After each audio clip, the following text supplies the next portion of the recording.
Well, hello everyone, it's Ren here. Welcome to my room, guys.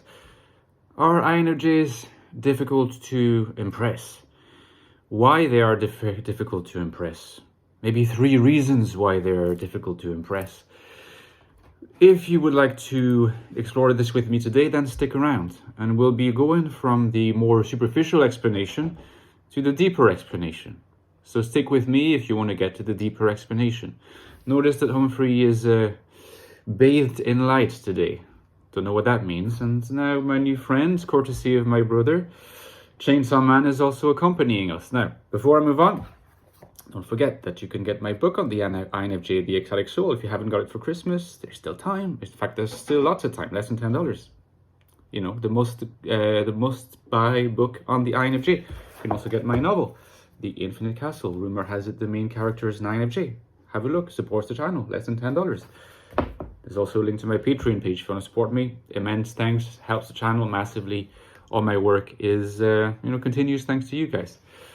So, INFJs admittedly have a tendency of coming across as difficult to impress. Now, this is not, beware. This is not something that is necessarily unique to INFJs. But what I would say is that INFJs have a unique way of coming across as difficult to impress. There's also a difference between coming across as difficult to impress and coming across as consistently unimpressed, which is something that you sometimes hear about INTJs, for instance, possibly about ENTJs as well, possibly about ESTJs, although I think a bit less common. INFJs don't have an unimpressed vibe to them. In fact, they have a vibe that is often quite friendly, quite warm. But there's a difference between that and coming across as, easily impressed or sometimes impressed. It's true that it's difficult to leave an INFJ in awe. At least you won't really feel this way. And this can be sometimes disconcerting to some people. It can add to the air of mystery about the INFJs that it's not talked about enough. Too often we hear, about the INFJs being like unimpressed or being kind of mysterious without the sense of why this is actually happening, okay? And so there's an interlocking set of causes here between the fact that they can seem mysterious, INFJs that is, and why it is difficult for them to be wowed. In some sense, this is more precise. It's difficult to wow an INFJ, and let's look at why.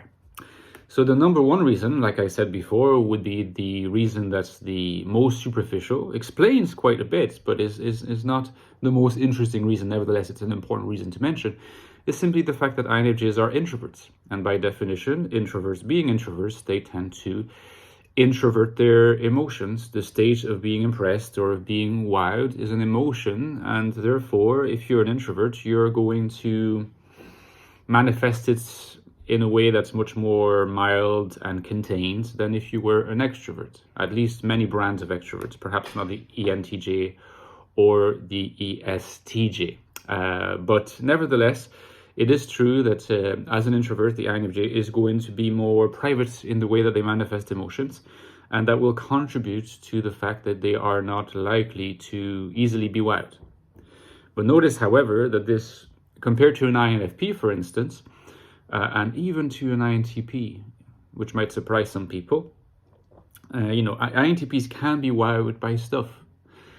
INFPs certainly can be wowed by stuff, and visibly so. Comes from their any function a lot of the time, which is also why ESTJs will come across wowed more often than ENTJs, for instance, because SE is a little bit more primal and less likely to be naively looking impressed or wowed than any would. And let's not forget, INFJs, even though they are inferior SE users, they are still SE users. And that will contribute to the fact that it won't come across so easily impressed. And even among introverts, probably less than average. But that's the main superficial reason, if you like, number one reason. Now, we'll look at the second reason, which we're going to go a little bit deeper now. Now, the second reason, again, digging in a little bit, is that according to this book, if you have read it, if you haven't, you can still get it. INFJs are experiencing, as a fundamental condition of their way of being, a sense of alienation from the external world. I go on about it all the time, but this is due to FE inferior, any dominance, the fact that FE is not a function that connects you to external reality, first of all, but to other people, and FE is often not very developed in INFJs for a bunch of reasons, which you can explore in more depth in the Ecstatic Soul. Net result is the sense of alienation from the external world, from external reality, is something that INFJs experience as something that's just part of their blood, almost, so to speak. It's something that is very normal to them. So such that it can become a somewhat stifling and smothering comfort zone that is hard to get out of. And I personally believe that the way out of it is through FE. SE indirectly via FE is the easiest way and the most harmonious way to do that. Nevertheless, this sense of alienation from the external world is going to have among its many different types of consequence the fact that, well, if you're alienated from the external world, of course, what comes from the external world is not going to affect you in the same way as it would a person who's not alienated from the external world, or at least not as alienated from the external world. So if you're alienated, if you're in a state of reasonably deep alienation from the external world, you still operate in the external world, but you're mostly in your own inner world, symbols and inner mechanisms and processes and dreams and everything that comes from that.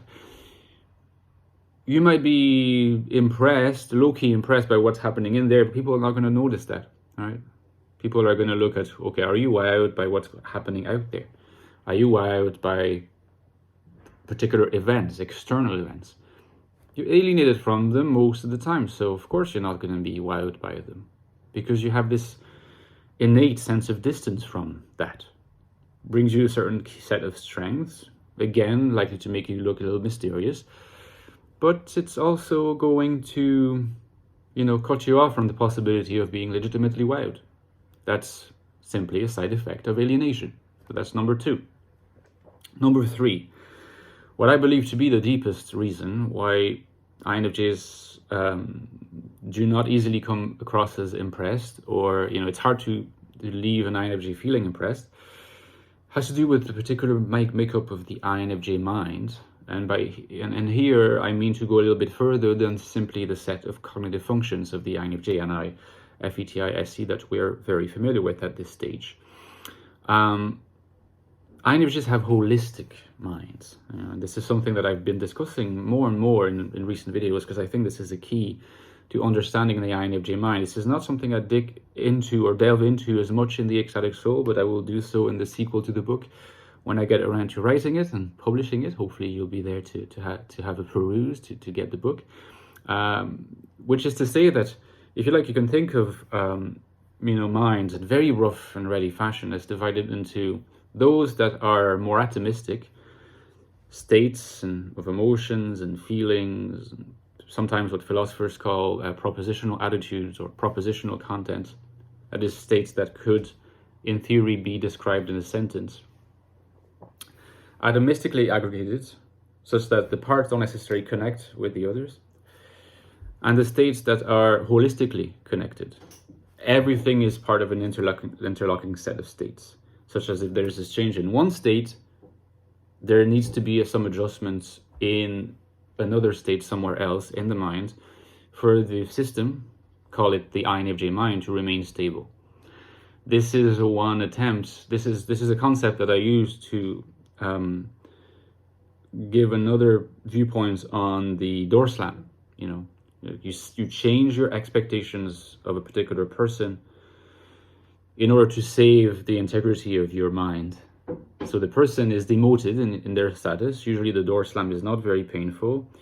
Usually the door slam is not very painful in its external manifestation, but it's certainly felt as very painful by the person who experiences it, because they feel demoted in status without the ability to voice that demotion, because it's so subtle and yet so profound. That's because of the holistic change in the framework. Now, the thing about being impressed is that when everything is deeply connected in your mind, in some sense, it's not that you've seen it all, but you have this kind of 360 degrees vision on the happenings in your life, the happenings in your history. So it's very difficult to impress you, because nothing is really felt to come into your world as completely new.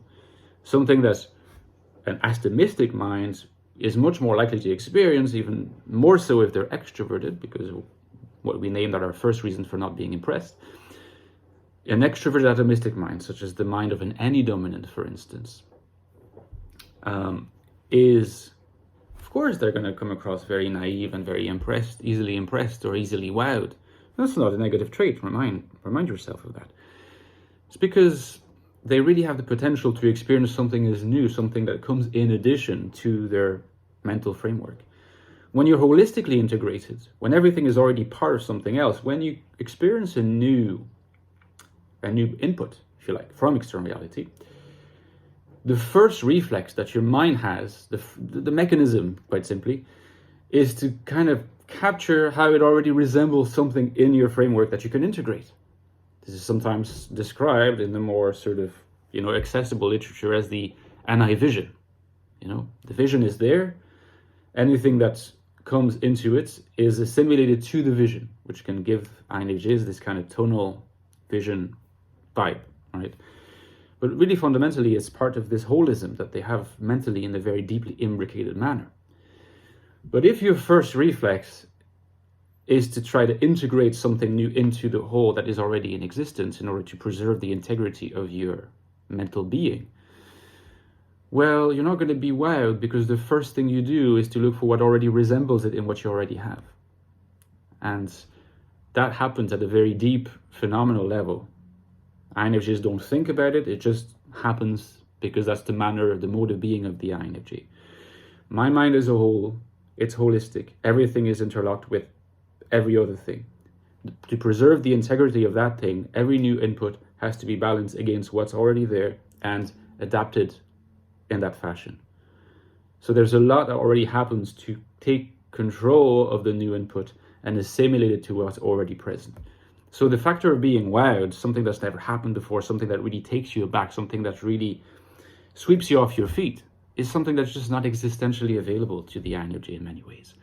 You could call it a tragedy or simply the way that the INFJ is. And note that this is also a real explanation, a convincing explanation, I think, and I'll probably make a video about that, of why the INFJ comes across wise. Ask yourself, a wise person that you've come across, do they easily come across as impressed? And is the fact that they don't easily come across as impressed part of why they come across as wise? It's all interlocking. It's already been experienced before. Let me know in the comments what you think, guys, about these 3 reasons, and I will talk to you tomorrow. Take care. Bye-bye.